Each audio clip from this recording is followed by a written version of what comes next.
Sir ಈ vehicle ನ ಏನೇನ್ ಮಾಡ್ತಾ ಇದ್ದೀರಾ ಸರ್? ಸರ್ ಈ ವೆಹಿಕಲ್ ನ ಕಂಪ್ಲೀಟ್ಲಿ ಫೇಸ್ ಲಿಫ್ಟ್ ಚೇಂಜ್ ಮಾಡ್ತಾ ಇದೀವಿ. ಬಾನೆಟ್ ಟ್ರ್ಯಾಪ್, ಟಾಪ್ ಟ್ರ್ಯಾಪ್ ಎಲ್ಲ ಕಂಪ್ಲೀಟ್ ಮಾಡಿ ಎಲ್ಲ ಮಾಡಿಫಿಕೇಶನ್ ಮಾಡ್ತಾ ಇದೀವಿ. ಸರ್ ಎಷ್ಟು ದಿವಸದಲ್ಲಿ ಮಾಡ್ತೀರಾ ಸರ್? ದಿಸ ಎಲ್ಲ ಬೆಳಿಗ್ಗೆ ತಗೋ ಬನ್ನಿ, ಸಾಯಂಕಾಲ ಎಲ್ಲ ಮಾಡ್ಕೊಡ್ತೀವಿ ಸರ್. ಯಾವ್ದಾದ್ರು ಇರ್ಲಿ ಕಾರ್ ಫೇಸ್ ಲಿಫ್ಟ್ ಎಲ್ಲ ಮಾಡ್ಕೊಡ್ತೀವಿ ಸರ್. ಇದು ಬಿಫೋರ್ ವಿಡಿಯೋ ನೋಡ್ತೀರಾ ಹೆಂಗ್ ಚೇಂಜ್ ಮಾಡ್ತೀವಿ ಅಂತ. 3, 2, 1. ಸರ್ ಈ ಪೋಲೋನ ಕಂಪ್ಲೀಟ್ ಆಗಿ ಮಾಡಿಫಿಕೇಶನ್ ಮಾಡಿ ಫೇಸ್ ಲಿಫ್ಟ್ ಎಲ್ಲ ಕನ್ವರ್ಟ್ ಮಾಡಿರೋದು. ಯಾವ ತರ ಫಿನಿಶಿಂಗ್ ಎಲ್ಲ ವರ್ಕ್ ಕಂಪ್ಲೀಟ್ ಆಗಿದೆ ಬನ್ನಿ ಸರ್ ನೋಡೋಣ. ಸರ್ ನೋಡ್ಬೋದು, ಬಾನೆಟ್ ಕೂಡ ರ್ಯಾಪ್ ಮಾಡ್ಬಿಟ್ಟಿದ್ವಿ ಗ್ಲಾಸಿ ಬ್ಲಾಕ್ ಅಲ್ಲೇ. ಫೇಸ್ ಲಿಫ್ಟ್ ಎಲ್ಲ ಆರ್ಲಿನ್ ಬಾಡಿ ಕಿಟ್ ಹಾಕ್ಬಿಟ್ಟಿದ್ವಿ with headlight, grille, logo, fronts rubber skirt ಎಲ್ಲ ಕೂಡ ಇನ್ಸ್ಟಾಲ್ ಮಾಡ್ಬಿಟ್ಟಿದ್ವಿ. ಸೈಡ್ ಲುಕ್ ಕೂಡ ತೋರಿಸ್ತೀವಿ ಬನ್ನಿ ಸರ್. ಅಲೈಸ್ ಕೂಡ ಗ್ಲಾಸಿ ಬ್ಲಾಕ್ ಪೇಂಟ್ ಮಾಡ್ಬಿಟ್ಟಿದೀವಿ sir.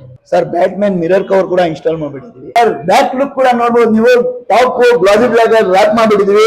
Sharp fin antenna install ಮಾಡ್ಬಿಟ್ಟಿದ್ವಿ. ವರ್ಟಿಕಲ್ ಸ್ಪಾಯ್ಲರ್ ಇನ್ಸ್ಟಾಲ್ ಮಾಡಿದ್ವಿ. ಡಿಕ್ಕಿ ಕೂಡ ನೋಡ್ಬೋದು ನೀವು, ರ್ಯಾಪ್ ಮಾಡ್ಬಿಟ್ಟಿದ್ವಿ ಗ್ಲಾಸಿ ಬ್ಲಾಕ್ ಅಲ್ಲೇ.